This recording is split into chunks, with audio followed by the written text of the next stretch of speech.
రామలక్ష్మి శౌర్య video తెస్తాడని ఎంతో ఆశగా ఎదురు చూస్తూ ఉంటుంది. ఇకప్పుడే శౌర్య రామలక్ష్మి దగ్గరికి వస్తాడు.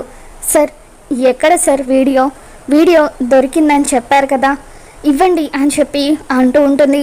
ఇక దాంతో శౌర్య ప్రమీల మాటలు గుర్తు చేసుకుంటాడు.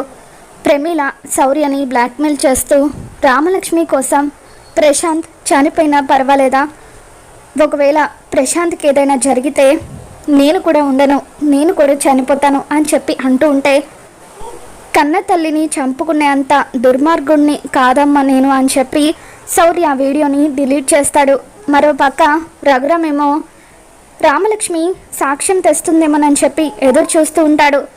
ఇక రామలక్ష్మి, సార్ మీకు దండం పెడతాను, టైం అవుతుంది, త్వరగా ఆ వీడియో ఇవ్వండి సార్ అని చెప్పి అంటూ ఉంటుంది. ఇక శౌర్య ఏం మాట్లాడకుండా అలా మౌనంగా నిలబడిపోతాడు.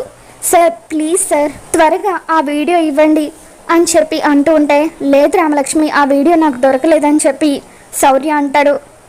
అదేంటి సార్, ల్యాప్టాప్ ఇక్కడే ఉంది కదా, ల్యాప్టాప్ ఉందంటే అందులో వీడియో కూడా ఉండాలి కదా, ఒకవేళ ఇప్పుడు నేను ఆ వీడియోని తీసుకువెళ్ళకపోతే ప్రశాంత్తో నా పెళ్ళి జరిగిపోతుంది, ప్లీజ్ సార్ ఒక్కసారి ఆ ల్యాప్టాప్ ఓపెన్ చేయండి, అందులో వీడియో ఉంటుంది కదా అని చెప్పి ఇక అలా రామలక్ష్మి శౌర్యని పట్టుకొని అడుగుతూ ఉంటుంది. ఇకప్పుడు శౌర్య, లేదు రామలక్ష్మి, నా దగ్గర ఎటువంటి వీడియో లేదు, నేను ఆ వీడియోని డిలీట్ చేశాను అని చెప్పి గట్టిగా అరుస్తాడు. ఇక దాంతో రామలక్ష్మి ఒక్కసారిగా షాక్ అవుతూ ఉంటుంది. మరి రాబోతున్న ఎపిసోడ్లో ఏం జరగబోతుందో మళ్ళీ మన ఛానల్లో తెలుసుకుందాం. మీకు కనుక ఈ వీడియో నచ్చినట్లయితే తప్పకుండా లైక్ చేయండి.